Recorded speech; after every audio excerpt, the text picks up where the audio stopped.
to Hotel Bar Sessions, the podcast where three philosophers sit down at the end of a long conference day to chop it up at the hotel bar, which, as we all know, is where the real philosophy happens.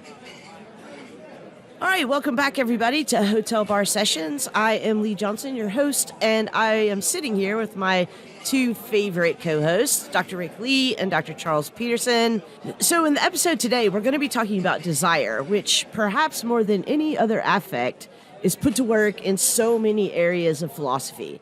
So we're going to be talking about desire for knowledge, desire for bodies, desire for other people, what desire is related to in terms of intentionality or lack or need. And obviously, Rick and Charles will probably be talking about their desire for more time with me. But before we do that, I want to make sure that I get your drink orders and your rants and raves. So we've got our favorite bartender, Noelle, here. Rick, why don't you let her know what you're drinking and what you're ranting and raving about today? So today I'm going to have a Campari Spritz, just Campari and whatever sparkling wine you got. It's a simple aperitif, so I'll have a Campari Spritz. Today I am ranting about increasing attacks on tenure. So a number of states have either passed or are in the process of passing laws that are going to either eliminate tenure completely or curtail it. And what's interesting about this new attack on tenure is before it used to be couched in terms of, well, you know, these elites, they have job security and they could be doing no work and we need to check their work and so on. Now they're just going straight up against academic freedom. And the problem now that everyone sees is that tenure gives us academic freedom and that shit can't stand. Oh, go ahead. No, I'm harumphing. Harumph. Because that was the point of tenure, if I'm not mistaken. I'm pretty sure you get harumph rights. Yeah, in the post-McCarthy era. Harumph. I say good day. My rave this week, Charles, this is someone who recorded post-1972, the jazz singer Dee Alexander. Okay. Dee Alexander is part of the AACM here in Chicago. That's the Association for the Advancement of Creative Musicians.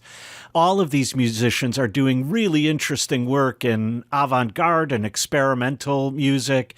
They're opening American jazz up to world influences. And if I could, in particular, she has an album called Songs My Mom Loved. And I just love the idea of that for an album. And she has some great tunes on that album. All right, Charles, what are you drinking and what are you ranting and raving about this week? I was hanging out at my local watering hole, the FEV, which I always try to give a shout out to, and celebrating a friend's ascension to full professorship. So shout out to Jennifer Frazier. Woohoo. Congratulations. And I had a wonderful new martini, the VP Martini. Vodka, of course, because what other type of martini is there? The real one. Don't at me, Rick. There's the real martini. But with elderflower liqueur. Oh, nice. So good. So tasty. So I will be having a VP Martini. Noelle, my rant this week is what COVID isolation may be doing to our students. I was teaching a class the other night. It's a seminar, so it's 2 hours, and midway through the course, I give students a break, 5 or 10 minutes to go and take care of their necessaries, get a snack, whatever it is. 4 or 5 students got up, left the room to get snacks, use the restroom, drink water. Fantastic. The remaining 90% of the students sat there in absolute silence looking at their phones. Not a single student spoke to another student. They didn't get up. They didn't stretch. They didn't socialize. They didn't interact with their fellow human beings. And this isn't really a rant. I'm not angry. I'm just saddened by that. I'm not sure if rants allow for sadness, but I was just so saddened. Sad like Pac-Man sad? That's right. Sad Pac-Man, poor and sad. And I just thought, clearly this is students having become very comfortable being on their own because of spatial issues around COVID. But also, it's what the technology is consciously doing to them, the ability to create your own specific personal entertainment world, always at the ready, in your hand, 24/7. And I just thought, oh my God, this is so tragic. Wait, I'm sorry. Could you say that again, Charles? I was on Twitter. I know he wasn't on Twitter because he's never on right. Twitter because I ask him every week to post these podcast episodes on Twitter. Jacques, liar. Exactly. Now who's sad, Pac-Man? My rave for today is visiting old friends. I have the opportunity to travel out west to comment on a paper at a conference. And one of my very best friends, whom I've known since I was 5 years old, lives in Oakland. And I have not seen him for a handful of years. And this is a great opportunity to not only attend an academic engagement, to trade ideas with my fellow philosophers, but to see my old friend. So I am definitely raving about seeing old friends. If you get a chance, you should listen to Chris Deva's cover of the song Old Friends. As covered by Rick Lee. You know what? Actually, someone suggested me Christopher's cover of the Rolling Stones song, Waiting on a Friend. So I'm going to go with that instead.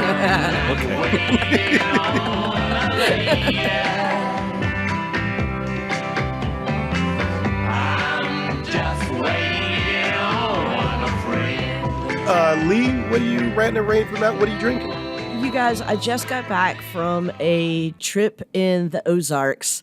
And I feel like I've gotten back to the earth, back to simple life. And so I am just going to have a lager. It doesn't even matter what it is. Whatever she's got on tap, that's just what I want. Simple beer this week.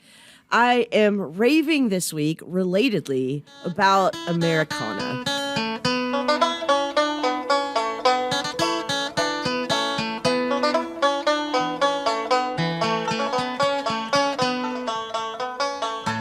I do actually really love Americana music.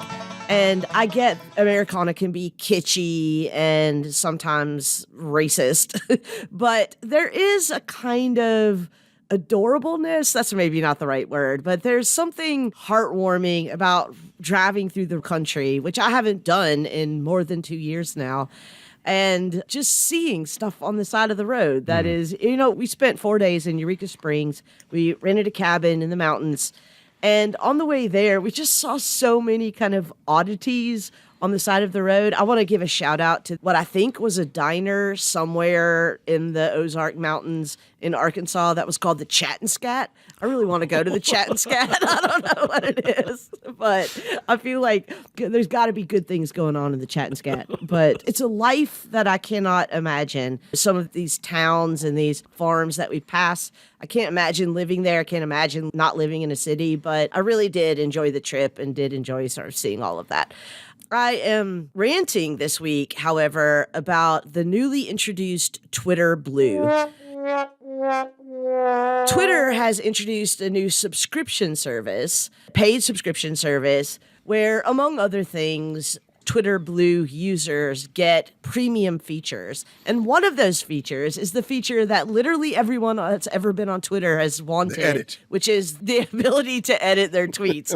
And okay, so yeah, all right, everybody's been wanting this. This is a feature that should have been introduced a long time ago. And I want people to have it, but I don't just want the elites to have it. It's not fair to have Twitter and not know who can edit their tweets and who can't edit their tweets. Yeah, so I'm thumbs downing Twitter Blue until the workers take over the means of production and everybody gets to edit their tweets. But that's so appropriate, isn't it? Only the elite can control perceptions of them. Only the elite can control their history. The rest of us, you live with it. You do it, you've done it, it's gone. All right, so Rick, you are in the hot seat today, and I know we're talking about desire, and I desire to hear more about what we're talking about. Oh my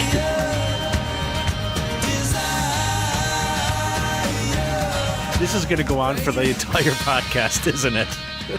I mean, it's low-hanging fruit. And you know what I desire? Low-hanging fruit. Anyhow, we've talked about this before, and, in my own work and in the philosophy that I appreciate, I'm not really that invested in or tied to affects and affectivity, but I do find desire to be an incredibly interesting affect. Because, as Lee said earlier, it just seems to be central to so many philosophers' thoughts about so many different things. And even outside of philosophy, it seems to be probably the central motivator of our everyday life and a lot of the things we do, sometimes without thinking, sometimes without knowing. And so desire seems to be a really interesting affect. But also, I think that for a lot of philosophers, it's looked at with they like it, but it's a little suspicious because it gets a little naughty sometimes and, it's a little uncontrollable. It's not easily schematized. Yeah, Lee, that must be really sad for you.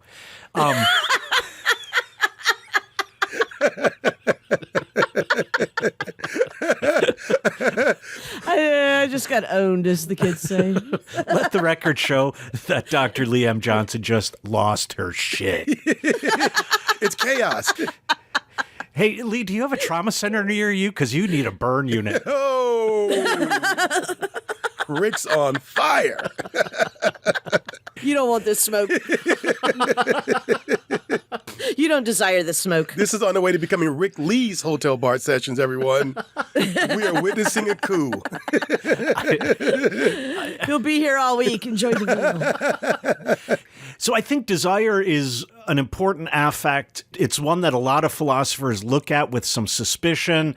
They like it as a kind of motivator or a drive toward things like truth and knowledge and goodness and justice. But once you open up a desire, you can't close that down really easily. And so I want to talk about desire.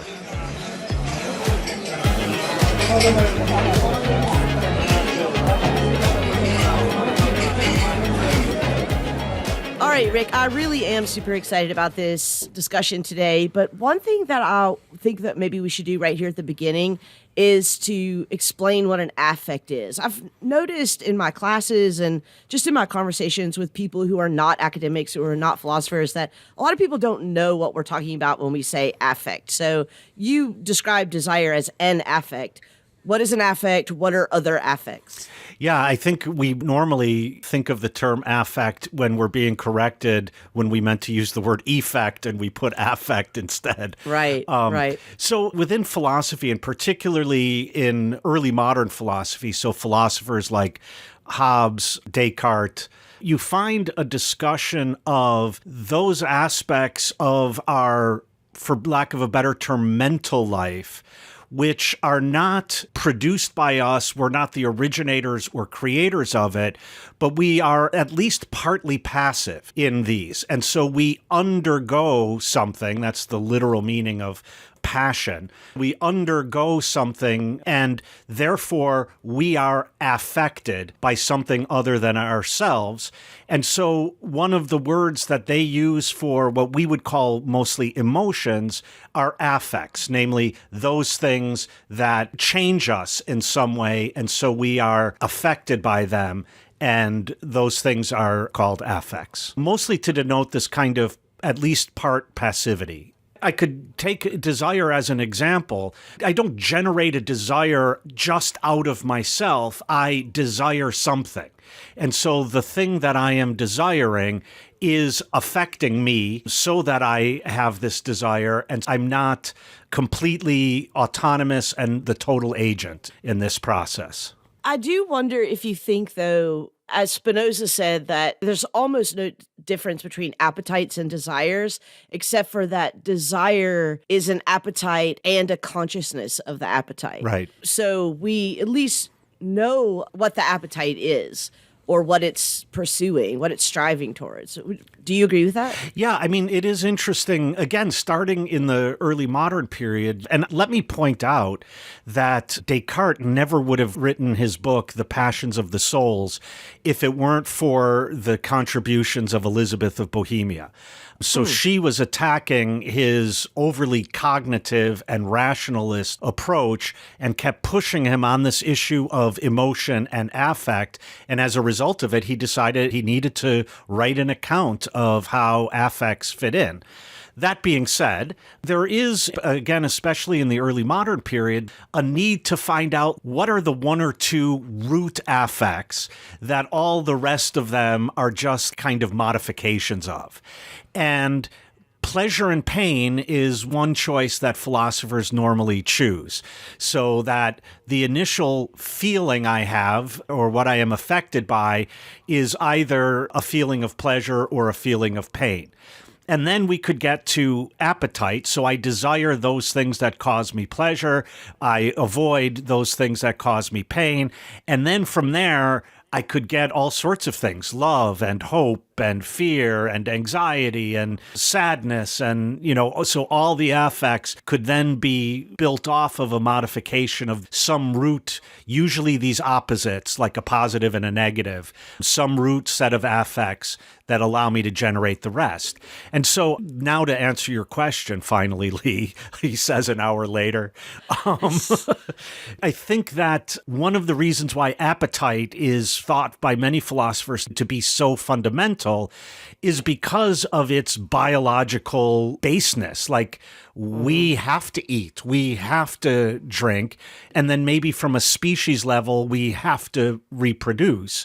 Because of that, it's just really basic biology there, that then other affects can be built off of our different ways of taking up that kind of root biology. So, and I'm going to approach this like a 4-year-old. What we can say is there's a passivity when we talk about affectations, something external to us motivates us in order to move toward it, versus appetites, which are inherent and at the root biologically initiated. Yes? I would say not quite. I did say like a 4-year-old. I did say that. But I thought you meant like a smart 4-year-old. Oh, shit. Just reopen the burn center. Oh, my God. I don't know why suddenly I'm like on Dean Martin's Celebrity Roast. That's all right. I take as good as I give. So I wouldn't agree wholeheartedly, Charles, because I think that even our appetites are based on something external to us. My hunger for food, there is something outside of me. And that at least is part of what makes my appetite my appetite. In other words, how do we distinguish between the appetite for food and the appetite for drink from the appetite for sex? These are because of the object. And so even in appetite, there's an element of being passive. Just again, clarification. I have a little bit of a follow-up question. So that seems to me to join appetites and desires together in a way that makes sense. I'm trying to figure out what is the difference between appetites and or desires and other kinds of affects like joy or sadness. So it does seem that an appetite or desire has some kind of, I hesitate to say intentionality, but directionality to it. Whereas something like bliss or sadness or whatever might not. So do you think that being aimed at something, a kind of teleology, I don't know what to call it. It seems like kind of intentionality, kind of teleology, kind of directionality, that's a necessary part of the structure of desire. This is why I think desire is so interesting, because I think there is a directedness, if not a teleology, a necessary directedness or something like a teleology to it.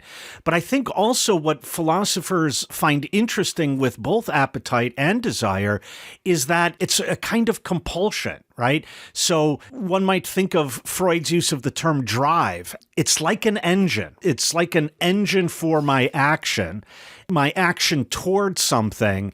And I think a lot of philosophers find it interesting precisely because of this movement toward. I want to emphasize the toward like you did, Lee, and then also the compulsion and movement part of it as well. That's really helpful. So it's not intentional in the sense that I decide to desire cake or a particular person or the sun shining on my face on a spring day.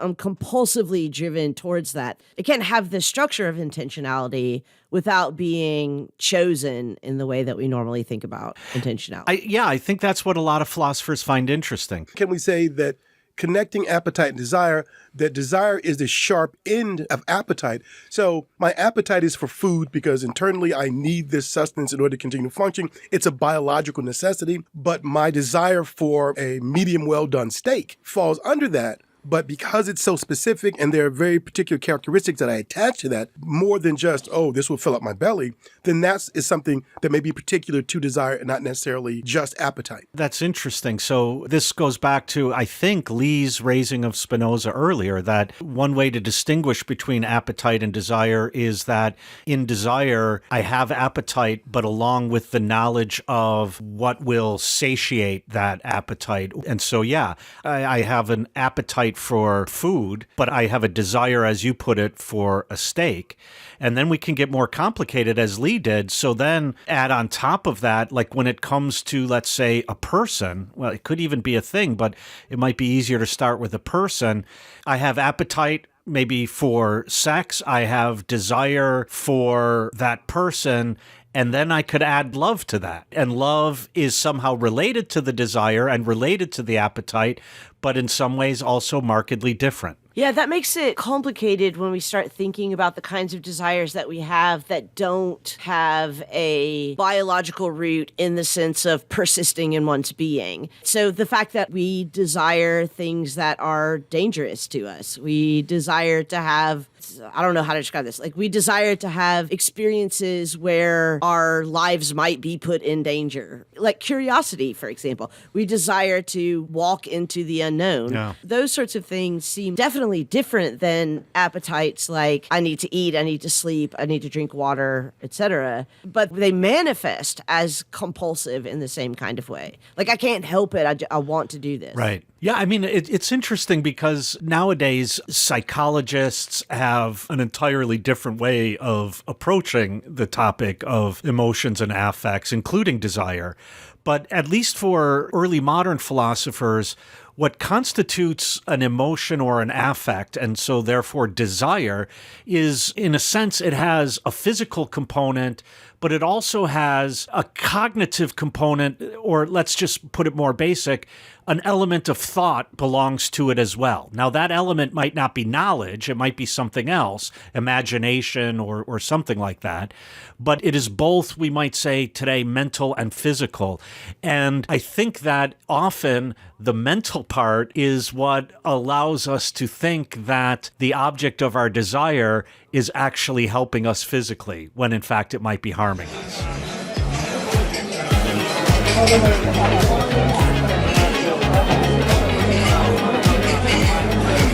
Hey listeners, before we have too many drinks and it slips my mind, if you can't catch us at the Hotel Bar, you can catch us on Twitter at Hotel Bar Podcast.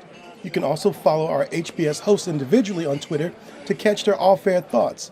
You can follow Charles at C_F Peterson. And Peterson is with an O, not an E. O, not an E. Rick is at Rick Lee Philos. That's Rick Lee with two E's and Philo spelled like half of the word philosophy. And Lee is at Dr. Lee M. Johnson. The doctor's abbreviated, and Lee spelled Leigh. Now, back to our conversation.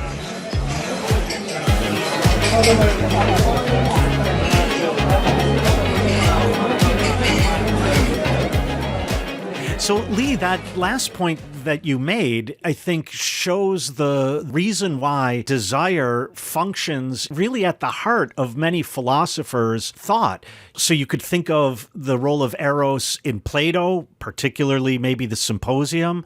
You could think about Aristotle saying all humans desire by nature to know. And so there is a way in which this compulsive, this being driven aspect of it, a number of philosophers want to grab onto that to say, okay, well, why don't you just be driven for knowledge or something like that? I'm glad you brought up the Symposium. And I know once we started talking about desire, I'm sure that probably the majority of our listeners, their minds automatically went to the question of Eros or the erotic, because that's what we most attach desire to. Is there a certain inherent concern about that drive, about that energy, about the extreme ways in which desire can affect human functioning and human life among these early philosophers? Yeah, I mean, don't you think, I don't know, maybe I'm weird in the way I read philosophy in general, but I read a philosopher like Plato and see that there is a kind of anxiety at the heart of his thinking of Eros. And I think you put your finger on it, Charles. I see in Plato a certain anxiety that this is a power that, sure, it's motivating, but it's also slightly dangerous. So he wants to use it for one purpose, but then you got to try to control it. And I find that really interesting in Plato, but he's not alone in this. No, because I was thinking about the scene in the Symposium where Alcibiades talks about his attempt to seduce Socrates. It seems that Socrates is being presented as this superior spirit and consciousness because of his ability to resist the desire. Because he doesn't say Alcibiades looks like, 3 miles of bad road. He admits that he's a very attractive man, right? But the ability to say, no, I'm on another path. My desire is for something else. And it seems that, I think the term I used before was this sort of mortification of the flesh, this degradation of the flesh. But what's interesting is in his relationship with Alcibiades, or as some of my colleagues in classics will say, Alcibiades, his relationship with Alcibiades, he doesn't want to deny Eros. He wants to even take Alcibiades' Eros and turn it away from the body toward something else. And you're right that he does this by saying, well, of course it's better for the soul to desire soul-like things and not bodily things. And whenever I read that, I'm like, says who, Socrates? But I think going back to what I was saying before is that desires are so hard to schematize. And I do think that what we see in the ancient Greek philosophers and definitely persisting throughout the Middle Ages in both Christian and Islamic philosophy is that if we could schematize desires and say what they ought to be pointing to, right, then we can explain a whole lot of things. Right. Then we can say, oh, the problem here is not that, you're just driven by your desires and then bad things happen. The problem here is that you've misunderstood what the good is. Right. Like you always are desiring the good and you've just misunderstood what the good is. Right. You're always desiring knowledge. You've just misunderstood what the truth is, etc.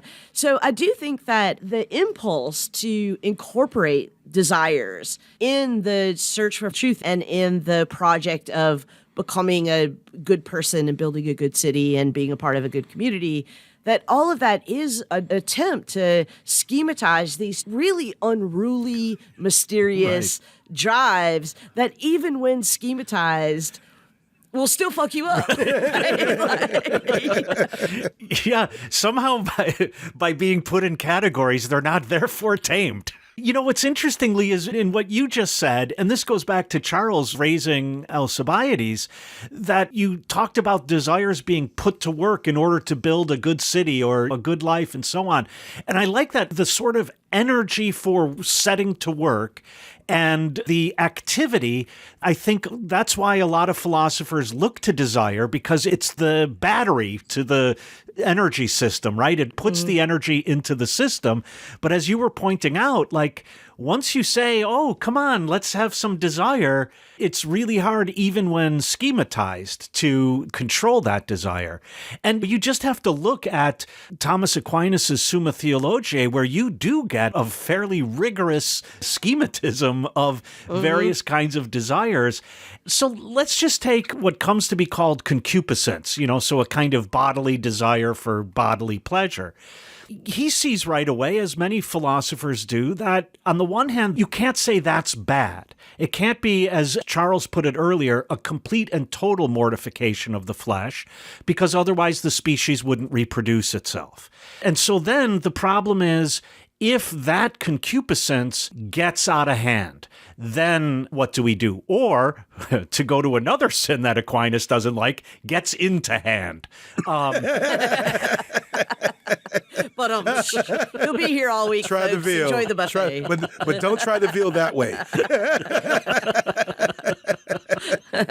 So there's a moment where, as I think both of you are pointing out, there's an attempt by philosophers to say, okay, wait, no, there's a good that's being aimed at here, and you made a mistake. You either put the wrong kind of desire to work for that good, or you put your desire to work for something that isn't a good.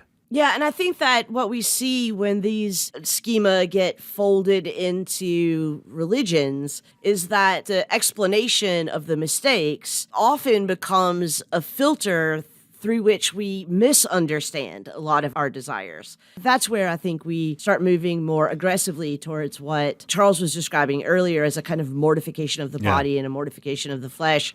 But also, it's necessary for the whole architecture of sin and repentance and redemption and those sorts of things. You know, it's Paul, right? It's like, why do I do the things that I know I should not do? Why do I choose evil when I know the good? Well, I mean, I have to know that it's a mistake that I've made. Because the evil feels so good. Don't it, though? When you say religion, Lee, in my mind, you're saying these monotheistic traditions. Yeah, the Abrahamic tradition. The Abrahamic tradition are having problems with this, have concern about this, and then you align those to this idealism coming out of Plato, and you have the rationality and superiority of that, and desire undermines that. So I'm always very curious about the ways in which other traditions, other spiritual systems, non-Abrahamic, have actually incorporated desire and actually channeled this. I'm thinking about systems that have fertility cults and the ways in which those have been woven into and seen as a really necessary, literally a vital force in the sustaining and expansion of these systems and the societies attached to them. Egyptian religion, for example, for periods of its history, even though they didn't have straight up fertility cults, but desire was incorporated. And here, I think we're still talking about fleshly desire. And it is interesting why in certain religious systems and structures and traditions, why the bodily desires don't get subordinated to, as you put it just a moment ago, Charles, subordinated to reason, for example, which you get in Plato's idealism. And I agree with you. I would say Plato has an idealism, and I think bodily desires get subordinated to rational capacities in Plato. Is there then another way of regulating desire? Because on the other hand, a society can't thrive if everyone's getting busy with it, all the time. Really? Yeah, I mean, let's try it. Yeah. Have we really? Let's just give it have a we shot. Really thrown in with that? I mean, we have not tested that at all. I don't think that we really committed to that. Because at some point, someone's going to get hungry, and someone's going to be like, "I got to make a sandwich." Right. And the rest of us are going to be like, "While you're up, Could you make? make a few." Yeah, and then all of a sudden the division of labor is reintroduced and we're back to capitalism. Right, here we go. By the way, as funny as this is, I think it's also not false. Yeah, no, I don't think it is either. Yeah. That in a sense, the regulation of desire becomes an economy. And out of the economy, then you have a social structure built on the basis of that economy. And so as funny as it is, it's also true.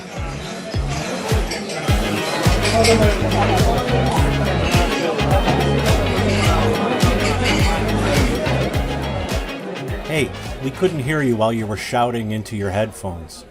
So if you have feedback or suggestions for future topics, or if you just want to pick a fight with one of our co-hosts, or in fact all of us, just visit us at www.hotelbarpodcast.com and click on the interactive page. If you want to belly up to the bar with us, at least virtually, you can always email an audio clip, keep it under 2 minutes please, to hotelbarpodcast@gmail.com. If it's interesting, we're going to steal it from you. If it's not, we'll send you our Venmo handles and you can virtually buy us a drink.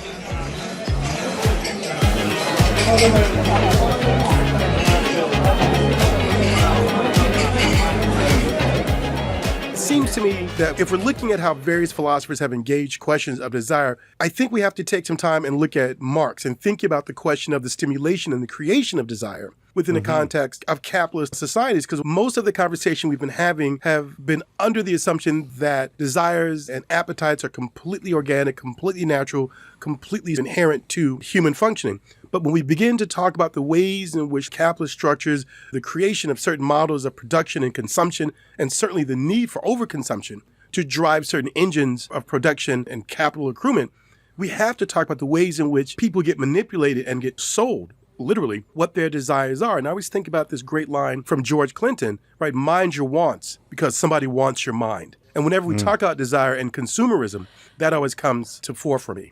The kind of discussion of desire that we see blossoming in the 20th century, but with its roots deep in the 19th century, but especially in people like Judith Butler and Foucault, where we see discussions of desires as constitutive of subjects. That seems to resonate with me a lot truer than the ancient discussions of desire. Yeah, I agree. So there's been a kind of liberation of desire, I would put it, in philosophers like Foucault and Judith Butler. And I think you're right that the human as desiring being has really become liberated in the 20th century. But I think that that's not antithetical to Charles' point because, in a sense, I mean, there is this phrase, the libidinal economy, right? So that there is a way in which desire is like an economy, it's produced, and then there's a circulation of it, and there might even be a consumption of it. Those are maybe the three main points of an economy. And I think, to go back to the way, Lee, you opened this whole episode, I think this is why a lot of Marxists find Spinoza to be really interesting, starting with Louis Althusser and then a number of people who were students of his and influenced by him, precisely because if there is this, and I'll say the general term again, this cognitive component. That doesn't mean knowledge. That doesn't mean it's truth related. But if there's a cognitive component along with the body component, that means that there is a space in there for that cognitive component to be a little bit messed with, and therefore desires can be manufactured. I thought you were going to use the word fondled. Well, let me fondle that idea for a second, because I do think that one thing that we see in late stage techno capitalism is this capitalist machinery that is working very hard to turn desires back into appetites. So, for example, the way that social media platforms try to motivate our desire to stay on them are really about giving us these notification sounds and colors that are just about basic biological operations, like what's going to release, a certain amount of, what is it called? Endorphins, yeah, in your brain. And so in that sense, picking back up the Spinoza distinction between an appetite and a desire, the appetite and the consciousness of the appetite, I think that one of the things that is worrisome about the stage of capitalism that we're in right now, especially as infused with advanced technologies as it is that these desires are being turned back into appetites, which is interesting because it, at the same time, makes us less cognizant and aware and reflective about our desires, and also more like non-human animals and or robots. I think, Lee, the notion of desires being turned back into appetites is really, really interesting because, and by the way, if I'm not mistaken, Freud's nephew basically invented the advertising industry coming off of Freud's own ideas. Le Choc. That's not Edward Bernays, is it? Yes. Oh, yeah. Yes. Yeah, I read his book, Propaganda, which is frightening as hell, so powerful during World War I in terms of American involvement in the war. Yeah. And I'm sure, as he's inventing advertising, people are like, how bad could this be? The sauce is delicious. 8 out of 10 doctors agree. When you can turn a desire back into an appetite, then people don't look at their acquisition of things as being a consumer, but rather like, well, I gots to eat, so okay. And the fact that their desire has been recast back into an appetite, I think, Lee, as you put it, it's an attempt to short circuit any kind of reflective process because it's an attempt to take out that cognitive component from the desire. And it's also an attempt, I think, to remove the agent from their own participation in the constitution of themselves as subjects of desire.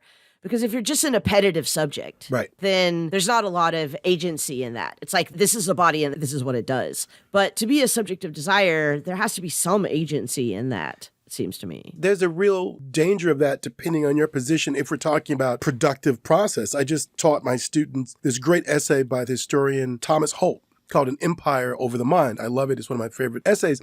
And basically, he's talking about the ways in which in post-emancipation societies in the British West Indies and the American South, the powers that be have to find ways to keep the freed people connected to the system of production How do you keep them on the plantations? How do you fit them into this burgeoning capitalist order? And the way to do that is to teach them type of bourgeois desires. Through missionaries, through school teachers, through the Little Red Schoolhouse, through the school marm. We have to teach you to want the type of clothes that white people have. We have to teach you to want to have the type of utensils and manufactured goods that white people have, because without that, there's a different conception of freedom. There's a different conception of desire that leads them away from participating within that system.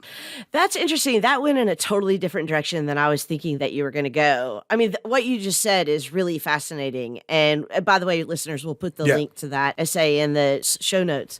But I thought you were going to say that one way to subjectify a people is to convince them that there are certain desires that don't belong to them, right? Like the desire to read, for example. Like you're not the kind of person who should read, or, so it becomes this whole like myth of the metals thing all over again. But again, the myth of the metals, right, is about turning desires into appetites again. It's like, this is just how you're built, right? This is how nature made you.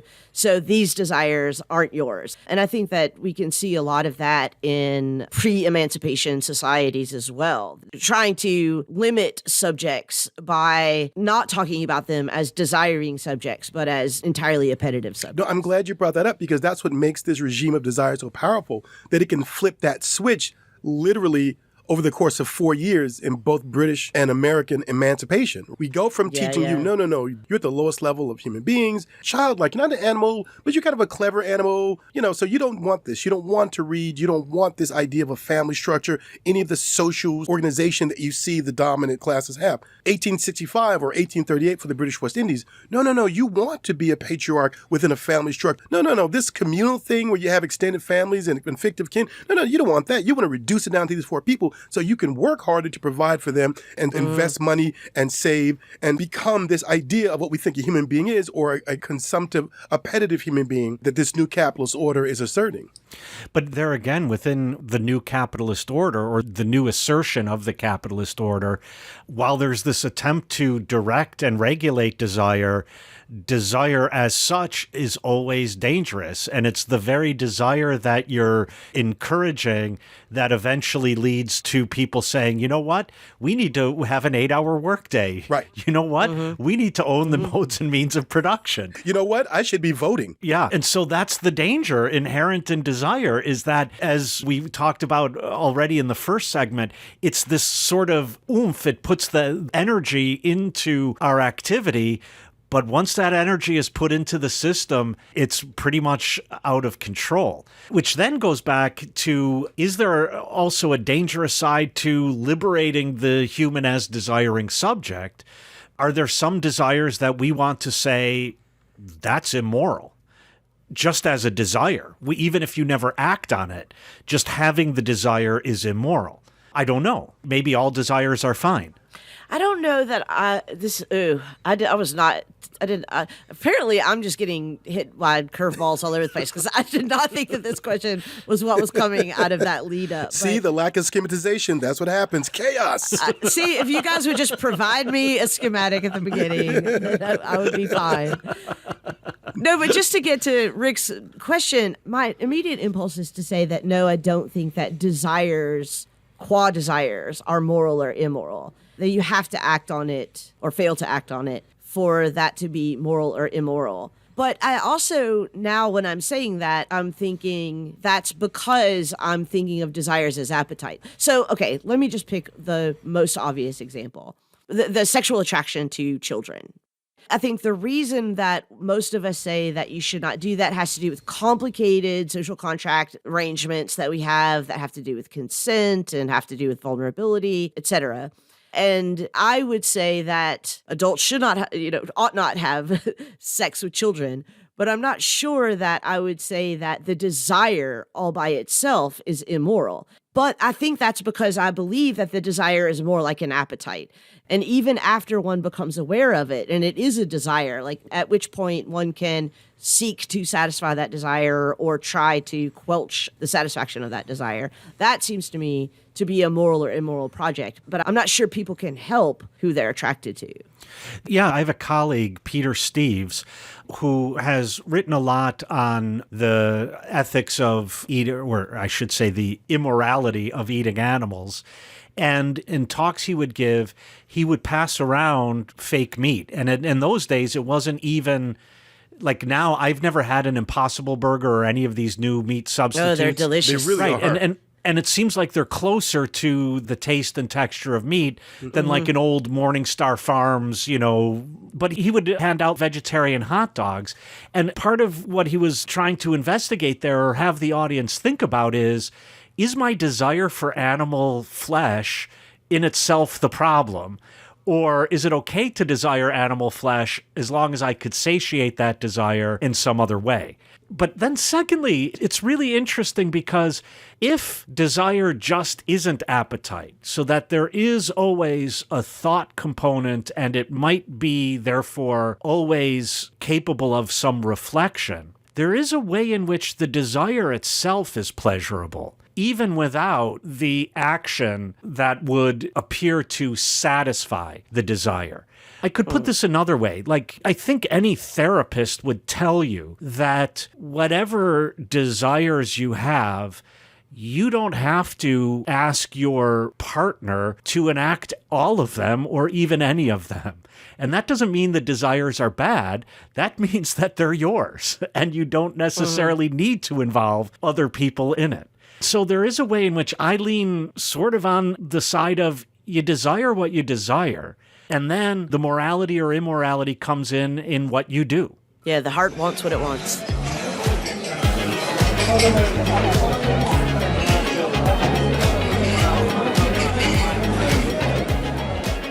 I'm certainly closer to desires as being, in most cases, appetites. And, this is who you are. The question becomes, what does it look like if one begins to try to activate that in the social realm? Then for me, those are the real questions that has to be asked. And, this is where we have to start talking about how do things get regulated in certain ways. But we are who we are. And I think I'll go to my grave believing that. But isn't it the case that as, maybe not in continental philosophy, but even in continental philosophy, as philosophy becomes more and more enamored of and centered around cognitive neuroscience, aren't we going to eventually end up at the position that desires are just appetites? That is, it's just biological stimulus response situation, and then there will be no distinction between appetite and desire. Yes, but here's what scares me about that once it gets to that point, there's someone who's going to begin to suggest, well, if this is this is a neurological issue, can we correct it? That's what scares me. What becomes the way to resolve what gets seen as, despite the fact it's not affected within a social realm at all, there's no acting upon or enacting or physically satisfying whatever the desire may be, someone's going to say, just you having that thought, period, demands that we resolve this. And then let's begin to probe into how do we fix you? Well, I could definitely imagine scenarios in which that would not be a problematic response, because I think maybe I disagree with what Rick said earlier, which is that desires, even unsatisfied, are themselves pleasurable. Because I definitely think that a frustrated desire is a painful experience. It can be a deeply unpleasurable experience to have a desire that is unsatiated or unsatisfied. And so I can imagine that if one had we'll just say, antisocial compulsive desire, that there would be good reasons to, if we could, medically or therapeutically change that or suppress it, there would be good reasons to do that, to spare the person the suffering of desiring something that can never be satiated. But it seems to me that then you move into the realm of sickness. And I agree, an unfulfilled desire, that's an itch that you don't want to have to live with unscratched, no doubt. But I worry in a very real way in terms of how that language of sickness, of damage, when helping you, spreads and becomes contagious and moves into other ways and other realms. And then you begin to think about, well, what is the ideal person that we want to have? And how do we begin to move toward creating that type of person? I mean, maybe that's just me being Saturday morning coming down paranoid. No, I mean, first of all, I want to say I can definitely see very problematic ways in which that can move. But I think if we're all stipulating that some desires are going to be turned into appetites, by which we mean that we're going to have a fully biological explanation for them, then we are talking about, at that point, sicknesses. Right before I was diagnosed with type 1 diabetes, I was constantly thirsty. Like, I could just drink a gallon of water or anything, Coke, of course, Coke was just making it worse, but like whatever, but anything. And I thought, this is weird. Like, I just am desiring to drink all the time. But it was an actual physical sickness that had an actual physical remedy. And so in that sense, like, I was misunderstanding it as a desire, when in fact it was just an appetite. That appetite was a symptom of an illness. So just to go back, Lee, I agree with you 100% that there are some desires that when they are not satiated, there is pain involved. But there are some desires that just having the desire is itself pleasurable. So, yeah, I didn't mean to make a blanket statement about all desires. But when Charles was talking, what came to my mind immediately was the famous discussion of the natural slave in Aristotle, where that is a cure for what one could say is a sickness, right? That it is better for the slave to be a slave than not, because they are incapable of behaving as a regular human should behave, and so it's good for them. And so there's also a kind of sickness that it's not so easy to know where the line ought to be drawn between give the diabetic insulin and remove the sociopathic gene or lesion or whatever would turn out to be the biological cause of it. Or send the queer kid to a conversion camp. Or send the queer kid to a conversion camp. Exactly. That's where I was thinking in terms of the ways in which this discourse can get harnessed to serve very, very discriminatory agendas. Yeah, we don't have to look to the future for that. No. That's for sure.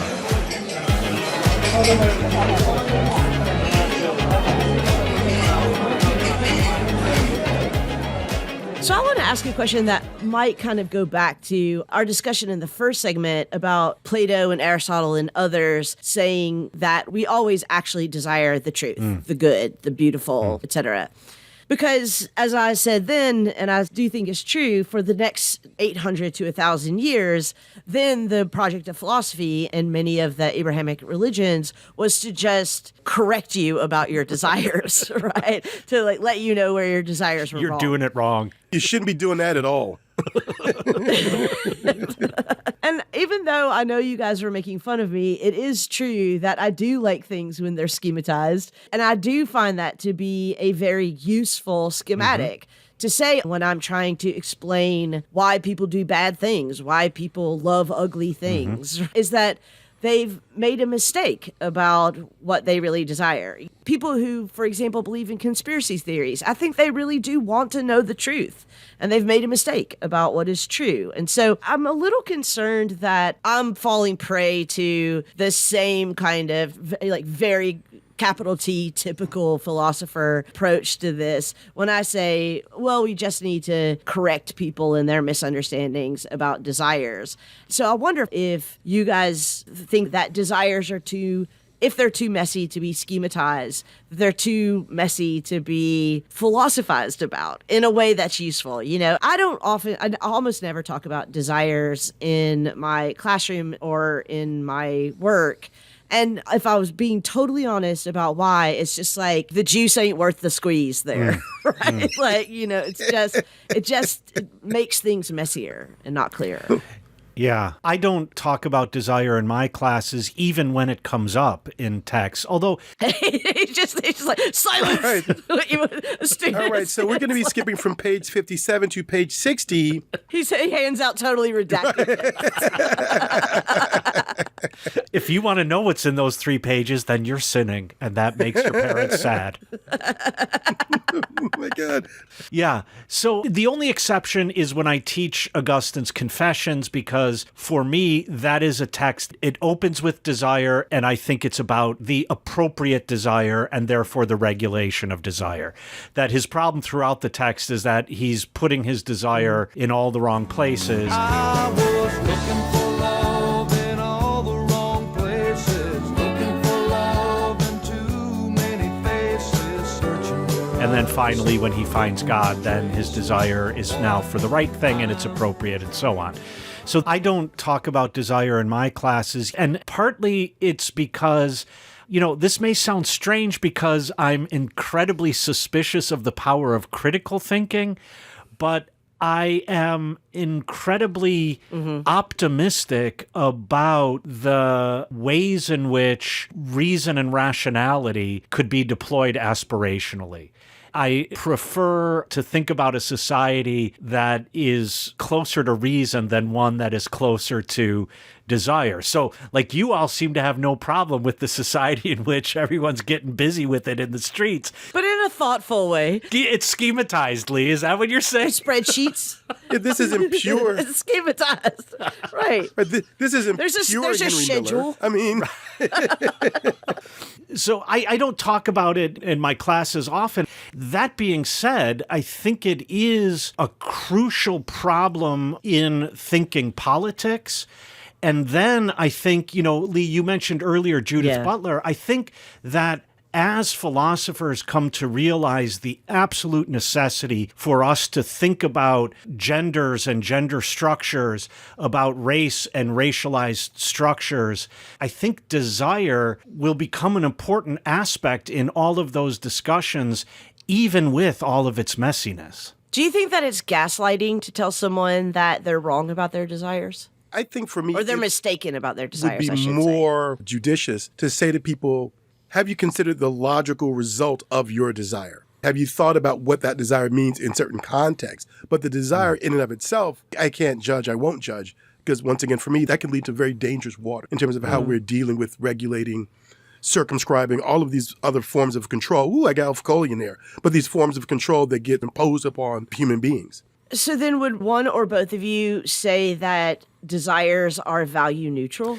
Well, so I was going to go in a come off from Charles where I thought he was going to go. And that is that I think there is nothing wrong with my being told that I might not have my desires were society constituted in a different way. If you think about, for example, the sexualization of young women in American society today, that is used for the purpose of sales, it's used for the purpose of promotion and so on. I don't think it's wrong to say to someone who desires young women to say, if society were constituted in a different way, you wouldn't have this desire. This desire wouldn't even arise or emerge, which is not to say that I'm mistaken. Well, maybe it is to say I am mistaken about my desire if I desire something that is the result of the present constitution of society.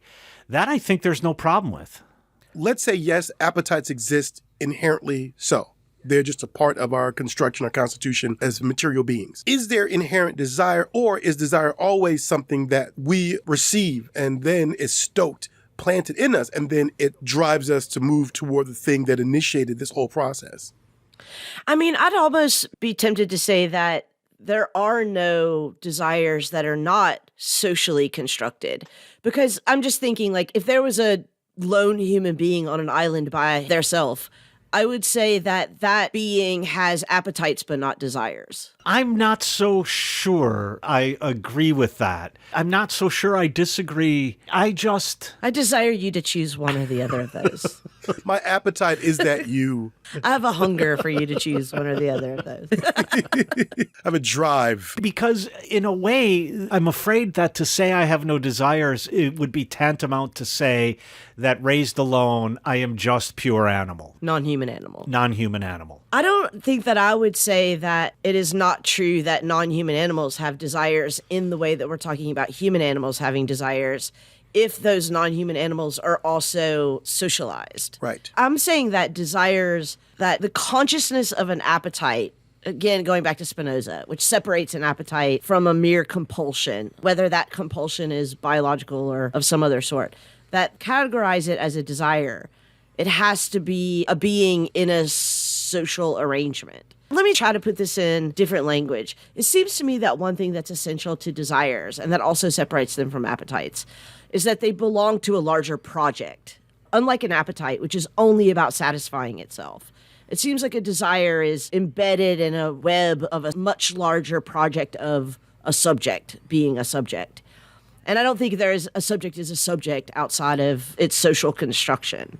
So I don't think that a human being on an island by themselves, I don't know that I would call that person a subject. Oh, okay, you've convinced me through that route, because I agree that there is no independent construction of his subject outside of society, for sure. And therefore, if desire belongs to a human insofar as they are the subject of projects, I like that way of putting it as well, then there is no desire outside of society. I was just trying to think my way through, like, I often think that the two basic questions humans ask when they meet something other than themselves, object, animal, other human, and so on, is, can I eat it? And can I fuck it? Oh, will it kill me? Well, yeah, but I might try one of the two first. And actually, the third question, that's embedded in the first two. If I eat it, will it kill me? If I fuck it, will it kill me? Right. And in that sense, I could imagine that then I would enjoy eating some things more than others and enjoy screwing some things more than others.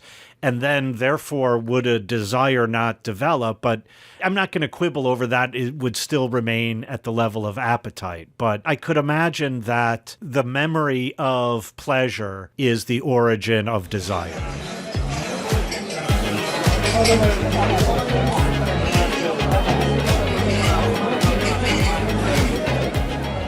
This is the part of the podcast where we normally insert a promotion for our Patreon page. And I'm going to do that again now by reminding you that if you visit patreon.com/hotelbarsessions, you will find several different levels of patronage that you can subscribe to, all of which help us keep this podcast going. But this week, we also want to highlight the fact that every single one of our Patreon support levels includes exclusive access to Hotel Bar Sessions bonus content.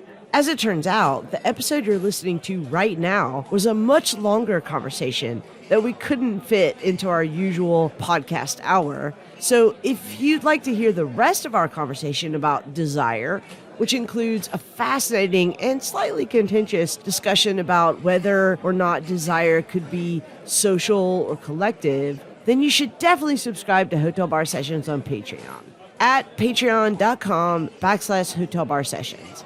Now, back to our conversation.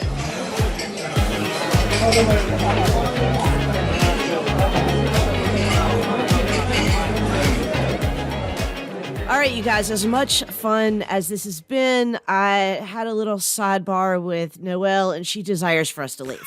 So while she's giving us last call and grabbing our last drinks, do either of you guys have any final thoughts? I'm going to come to you first, Charles. Yeah, I was thinking about the ideas that we have about to what degree desires get folded into appetites.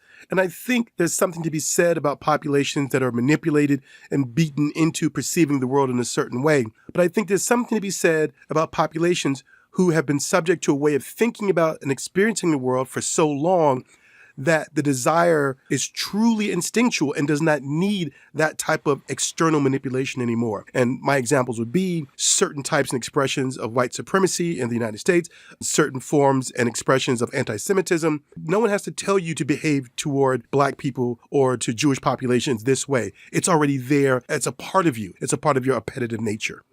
Yeah, I think that part of the reason why I wanted us to talk about desire was, as Lee put it at a certain point, I think it's an inherently sloppy category or concept. It resists a certain kind of schematization, and that's what makes it, I think, interesting. It might be impossible to philosophize about, and yet I want to hold two positions at the same time. Desire ought to be liberated. The liberation of desire is terrifying. Cosign. Right. And that's what I find so interesting about it. Yeah, I agree with you both. I suppose maybe one thing as a final thought is I think we kind of dipped our toes in these waters in one of the segments, but I will be thinking more about the interaction between desire and ideology. I think that this discussion about how capitalism comes both to shape and inform our desires, but also in many ways to revert our desires back to appetites is something that's really provocative for me. And I'm going to be thinking more about that.